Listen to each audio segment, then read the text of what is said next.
You're welcome back. It's Thursday's Off the Ball. Nathan with you this evening. So yesterday in Washington, US gymnasts Simone Biles, Ali Reisman, Michaela Maroney and Maggie Nichols, they testified before the Senate at Capitol Hill about the abuse they suffered at the hands of the disgraced former team doctor Larry Nassar.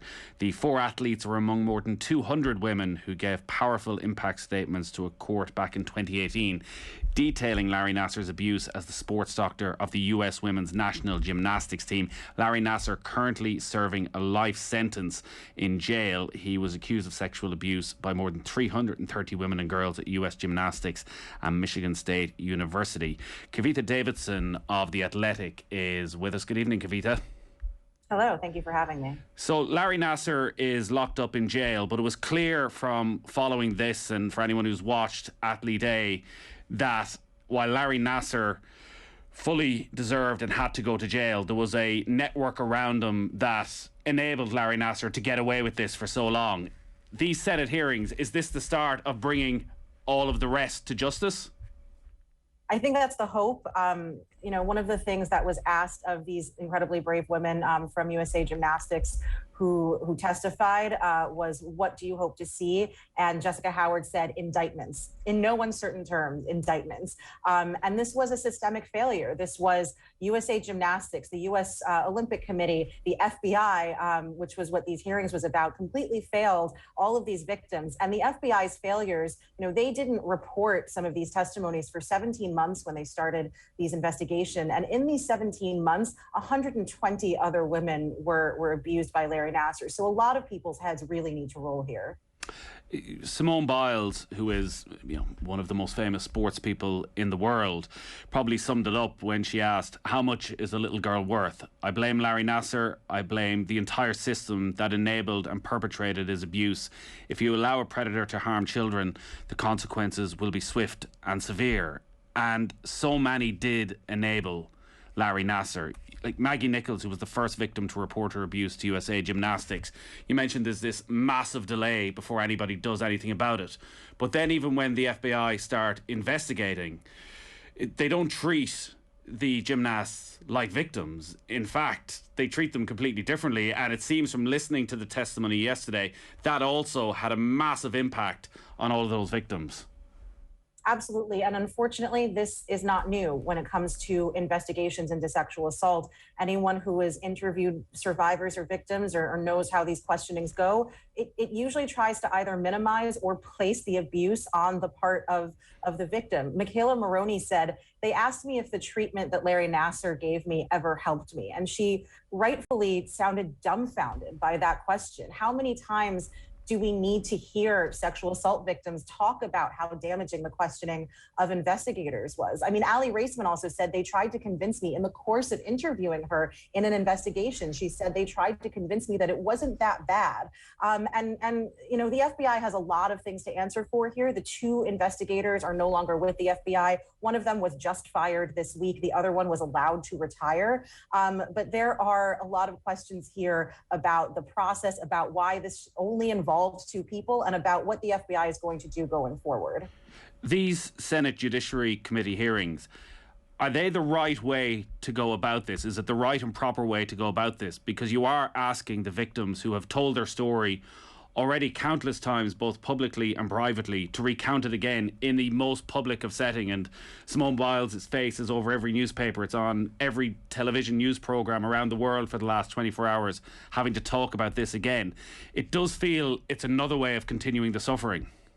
It's re-victimization, it's re-traumatizing for sure. And the fact of the matter is that these are women who have been in the public eye because they are the best gymnasts in the world for years. They are used to being in front of cameras, but nothing can prepare you for being in front of a camera and talking about your abuse over and over and over again. Simone Biles said, before Tokyo, that one of the reasons she chose to continue competing, she chose to go to the Olympics, was because she knew that nothing would be done no one would be held accountable if someone without her kind of platform and her kind of public face were the voice of this. So she subjected herself to continued questioning about this in the build-up to the Olympics. And when she dropped out of the team competition, a lot of people speculated to her mental health, whether, the pressure of having to be the face of this movement was part of that. And you never want to speculate that, but she confirmed that yesterday. She said in no uncertain terms, having to talk about this was absolutely part of the mental health issues that I've experienced during the Olympics and since. Because my memory is that Simone Biles wasn't one of the initial cohort of gymnasts who came forward, and obviously the way the world works, because Simone Biles is such a superstar of American sport, that once Simone Biles came forward to talk about the abuse she suffered as well, it brought even more attention upon this. This now is something that she's probably going to have to talk about for the rest of her life. Has she been comfortable taking a lead role in this and being a representative of the 200-300 women who suffered at the hands of Larry Nassar? I don't know comfortable is the right word. I don't think anybody can ever be comfortable in a role like this. I think that she understands, and she has taken this responsibility upon herself. Michaela Maroney, Aly Raceman, Jessica Howard, Maggie Nichols, these women understand that without them, this probably doesn't get this far, unfortunately. We have to remember the first case of abuse against Larry Nassar was reported back in 1997. We are talking about 3 decades here almost of this going undiscussed and unturned. And the first time that these members of the Fierce Five actually spoke about this was 2017. That was 3 years after the initial investigation started into this. So it really does matter when these women have the platforms that they do. But no, it's not a fair position to put them in. And I keep thinking about the hundreds of women who aren't famous, the hundreds of gymnasts who don't have these platforms, who needed people like Simone Biles and Aly Raceman to speak for them because nobody listened. Yeah, and you'd have to imagine as well there's hundreds more women who haven't been able to come forward yet to talk about what they went through at the hands of Larry Nassar. So this is focused around the FBI, and it's clear that the FBI initially turned a blind eye, and there were individuals within the FBI who had strong links with US gymnastics. It did seem that, like, in US gymnastics there was almost an acceptable level of mental abuse. To be a gymnast, you'd go to the ranch and you'd go out of sight, out of your parents, and you would be pushed to the absolute limits of yourself mentally, and you had to handle that. And again, that part of the enabling then of Larry Nassar, that the young girls were almost brainwashed into having to accept that whatever was put forth them by US gymnasts, they just had to go along with if they wanted that dream of being an Olympian. Where are US gymnastics within this, and in terms of the investigations into their responsibility? Yeah, I think a lot of people, USA Gymnastics has actually finally fired a couple of people at the top who this abuse was reported to, and they didn't report to police, or they didn't bring it up the chain to the USOPC.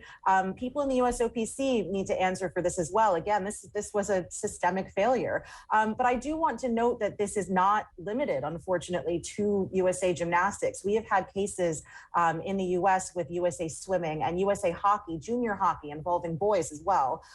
Wrestling, this is something that unfortunately is epidemic throughout youth sports. And in 2017, the Center for Safe Sport was founded in the United States. It's government run, but it does receive funding, $20 million now of funding from the USOC, from the US Olympic Committee.